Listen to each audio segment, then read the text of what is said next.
We are here at the annual Hawaii Congress of Planning Officials. It's the annual planning conference for planners in the state of Hawaii. The entire conference is about planning island style and how we have to do community planning in an island context and how we need to look at our past and our history and our culture in Hawaii in order to plan a sustainable future. I've observed that we just don't think ourselves into new ways of acting, that the body will lead the mind, and sometimes you actually have to get up and do something. But until we take action, we step out and do something about what we've learned and what we've experienced and test it, then it remains in the ether and the clouds of thought and imagination. You can stand on the shore holding the net all day, wanting to catch fish, but until you cast it, you'll never get it. And so at some point in time, we need to cast our nets. Our keynote speaker for today is Leona Sandercock. She focuses on integrating planning with culture and neighborhoods and people, the social side, as a part of planning. And she has authored many books and DVDs on culture and neighborhoods and how those should be incorporated into community planning.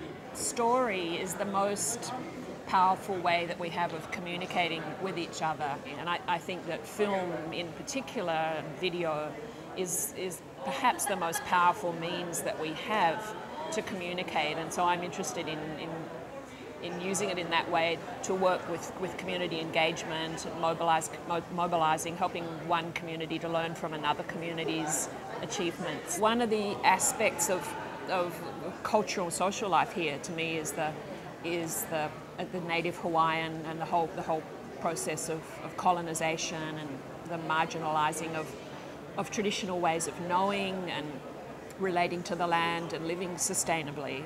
To me, it's a very inspiring model of how to overcome history's often tragic antagonisms.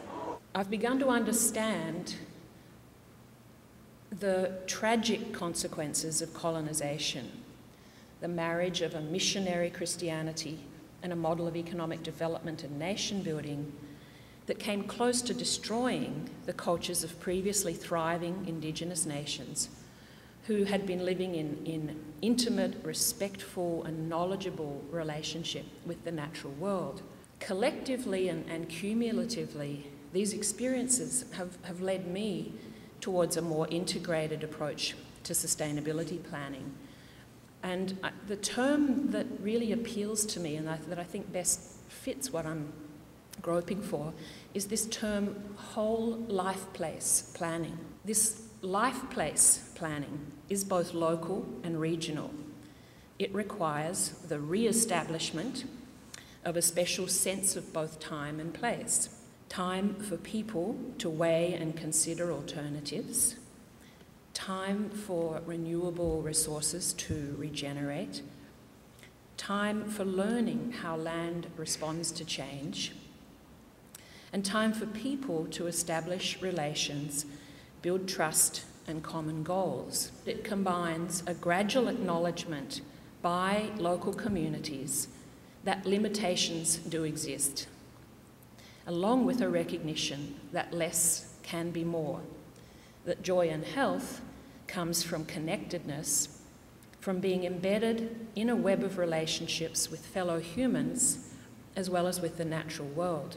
At the core of this shift is a very different definition of development, which is not about the accumulation of things, but about ensuring a healthy community connected to its history and memory. A sustainable approach to island development is not the model that most islands have adopted in the past 20 to 50 years in their excitement at becoming part of a globalizing world, selling internationally the island's image as a paradise, but paying little or no attention to its own neighbourhoods and communities, culture and traditions, except insofar as these can be commodified. In other words, place marketing rather than place making. To be sustainable, island development has to be based on investment in its own resource endowments.